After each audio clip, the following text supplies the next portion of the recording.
To anyone who's been paying attention, Google's Android has been gaining more and more notoriety, and now a mainstream handset manufacturer named LG, you might have heard of them, has announced they're going to be releasing a new phone. It's a QWERTY smartphone, and it's going to be the first handset from LG, the third or fourth manufacturer to actually release one of these phones.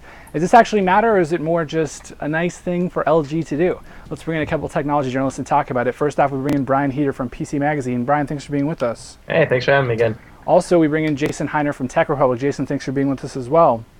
Sure, Randall. So this new LG phone, I mean, Android's been around for about a year and a half now since the G1, or about a year since the G1 launched. Brian, is this an important thing for people? Should they be paying attention, or is this more just the next phase of Android, where we'll see it with every handset manufacturer? Yeah, well, Google is certainly hoping so. I mean, the issue with this right now is that, at least from what we know at this point, we're probably not going to be seeing this in the U.S. It's at least at the moment a European-only release, so it might not have any effect at all on the U.S. market. But it's always exciting to see more manufacturers come into the space.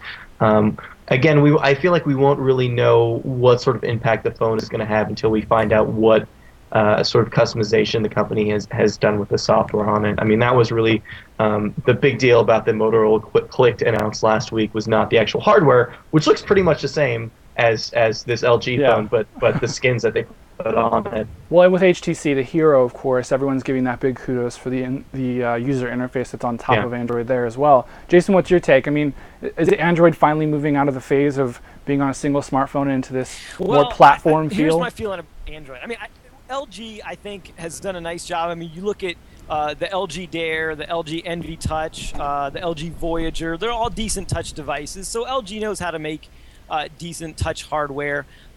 The problem is really Android here still. I mean, it still feels like, everything I've touched from Android still feels half-baked, and it's just not up to par with the devices that it wants to compete with and that these manufacturers are pushing it toward, which is the iPhone, the Palm Pre, and even the BlackBerry, the BlackBerry Storm. It's really fourth behind all of those three, I think, pretty clearly in terms of an OS that's usable and that type of thing. So I think the destiny for Android is more to be, the bottom feeder of the market. As all of these phones, as all of these feature phones, like these ones at LG that I mentioned earlier, that these feature phones become smartphones, I think that Android, because it's the cheapest, it's going to become the OS that powers all of these kind of real cheap smartphones as feature phones turn into smartphones. So I really don't think it's a threat to the iPhone or the Palm Pre or the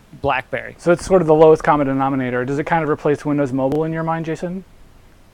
Yes. So Windows Mobile is definitely in trouble. I mean, they've got enough problems trying to take on RIM in the business market and the consumer market. They're really kind of dead or dying, unless Windows Mobile 7 is kind of like the last beachhead for them. I mean, they better come up with something pretty powerful there, or they're just going to get totally squeezed out of the market, I think. So, Brian, for consumers, do you think people should really pay attention to Android at this point? And Jason says it's sort of half-baked, and we've all used an Android device, and we've seen the App Store. The App Store isn't as killer as it could be. Are you kind of just, if for the regular, average, everyday person, do you feel like they should hold off for a second? I mean, it is very clearly in LG's mind replacing Windows, because if you look at their lineup right now, I think they've got like 13 Windows mobile phones coming out in this Android phone. It isn't perfect right now. The whole point of the OS is that it's open source and that the manufacturers are supposed to build on top of it. I think the problem here is that a lot of these manufacturers are not necessarily used to building their own operating system. They're used to sort of relying on these third parties. Palm obviously makes a really good OS. Apple obviously really does, and it's sort of time for these companies to sort of get in the game. I think the Click may be changing things a little bit. But yeah, we have yet to see it be perfect, certainly.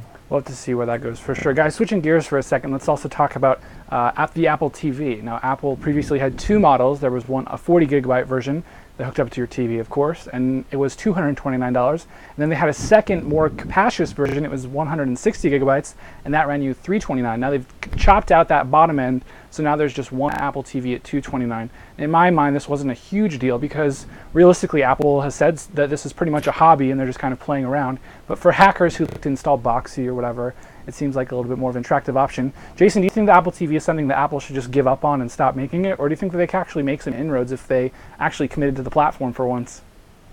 Yeah, I think this is just a holding pattern. I think they're really in a holding pattern with Apple TV. I think they're waiting for the market to mature a little bit for especially on-demand video. I think there is a huge market there. The fact that Apple just is in the midst of, they just broke ground on a huge data center in North Carolina tells me that they sort of have some plans for the cloud and to deliver some of these cloud-based services. I think especially video in the future. I think that right now Apple TV is kind of a toy. I think Apple's focused on the iPhone and probably this tablet that's rumored to come. And they just got done with Snow Leopard, getting that out the door. So I see it turning its attention to this market over the next 12 to 24 months. But I don't think there's anything really happening there. I think this is just a way of saying, okay, let's just hold serve by where we're at and see what we can do in the future. Might as well drop the price and save people a couple bucks, maybe pump up sales just a little bit. I don't know, Brian, if you're looking to tell someone about buying a media streamer, is the Apple TV even on your list, or do you just say get a game console and use that? Part of the reason why this price drop is a big deal is because probably one of two things are going to happen in the near term. Either they're going to be updating it in a big way, or they're going to be discontinuing altogether. Their heart really hasn't been in it. Obviously, it's been around for like 2 or 3 years now. They haven't really made any huge changes to it. I think the big problem is Apple is much better at not so much innovating in the space, but sort of taking an existing product and making it, much better and more usable. They may have sort of jumped the gun on this. I definitely wouldn't recommend anybody get the Apple TV right now. Let's see what Apple actually does with the device. Let's see if it gets better. Let's see if they sort of discontinue it altogether. Because if they do pull it from the market, it's not going to have the sort of support you want. Yeah, definitely. I mean, it's really tied into Apple's ecosystem. Just like if they pulled the iPhone, you wouldn't get any more updates. And I guess in that case, you have a little bit better because there's the App Store. But regardless, I'm not buying one. I'll tell you that much. Guys, we're out of time, so we're going to leave it there. Brian Heater from PC Magazine, thanks for joining us. Thanks, also, Jason Hiner from Tech Republic. He's the editor-in-chief over there. Jason, thanks for being with us. Sure thing. I'm Randall Bennett. Don't forget, you can catch us on Ustream starting tomorrow. We're actually going to be streaming live. We're on iTunes, we're on YouTube, wherever else. So catch us somewhere. See ya.